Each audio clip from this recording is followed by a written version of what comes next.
L'écho des racines, chapitre 1. 1870, Bozeman, Montana, dans l'Ouest américain. Sous un ciel où les montagnes effleuraient l'infini, le vent murmurait des secrets que Séléné n'était pas prête à entendre. Chaque souffle semblait déchirer le voile du passé, révélant un fragment de vérité qu'elle craignait d'affronter. Séléné, 25 ans, se tenait immobile devant le miroir usé de sa chambre. Son visage était encadré par une chevelure longue, faite de boucles légères, d'un auburn éclatant. Des taches de rousseur parsemaient ses joues et son nez, légèrement retroussés. Sa petite bouche était empreinte de douceur, tandis que ses yeux verts pétillaient d'une lumière vive, presque rêveuse, contrastant avec l'oppression qui alourdissait son cœur.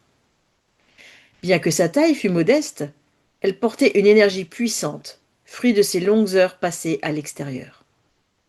Rien dans son apparence ne pouvait laisser deviner l'ampleur de ses doutes.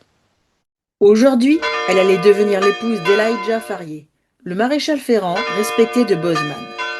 Ses doigts tremblaient en effleurant l'étoffe de sa robe, une création collective où chaque femme de la famille avait brodé un morceau de son histoire. La popeline ivoire, patinée par le temps, et la dentelle qui soulignait le col montant paraissaient magnifiques. Mais pour Séléné, cette robe était une cage.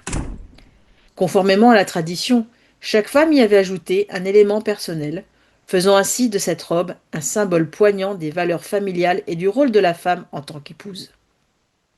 L'air extérieur était frais, presque mordant, chargé de l'odeur terreuse des montagnes et de la poussière des sentiers.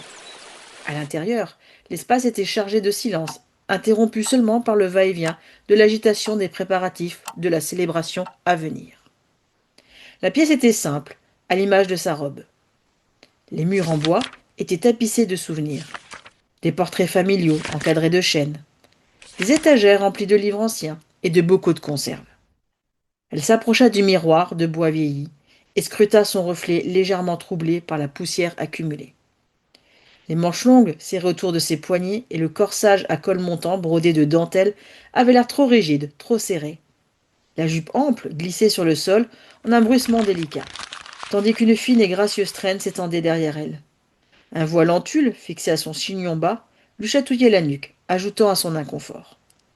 Cependant, c'était la broche en forme de corbeau, confectionnée par Soleil de Minuit, son premier amour amérindien de la tribu des Crows, épinglée à son corsage, qui lui serrait véritablement le cœur. Était-ce le poids des souvenirs ou celui d'un futur qu'elle redoutait au fond d'elle-même?